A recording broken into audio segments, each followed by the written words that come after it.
نحمدہ ونصلی علی رسولہ الکریم اما بعد فاعوذ باللہ من الشیطان الرجیم بسم اللہ الرحمن الرحیم السلام علیکم ورحمۃ اللہ وبرکاتہ. معزز سامعین، آج میں آپ سب کے سامنے ایک تقریر پیش کرنا چاہتی ہوں. میری تقریر کا عنوان ہے نماز کی اہمیت. میں اپنی تقریر کا آغاز ایک شعر پر کرنا چاہتی ہوں.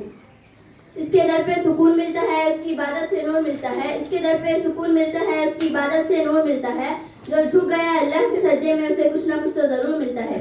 اللہ تعالیٰ فرماتے ہیں کہ کامیاب ہو گیا ہے وہ مومن جو اپنی نمازوں میں خشوع کرنے والا ہے. اور حضور رسول صلی اللہ علیہ وسلم فرماتے ہیں کہ قیامت کے دن جس چیز کا حساب ہوگا وہ ہے نماز. نماز پوری نکل جائے تو باقی اعمال بھی پورے ہوں گے، اور اگر نماز بیکار اور خراب نکلے گی تو باقی اعمال بھی خراب ہوں گے.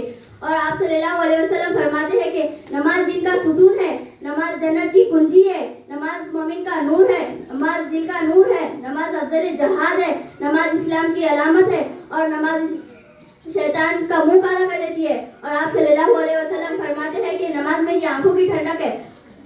بے شک نماز ہی بہترین ساتھی ہے، دنیا سے قبر تک، قبر سے حشر تک، اور حشر سے جنت تک.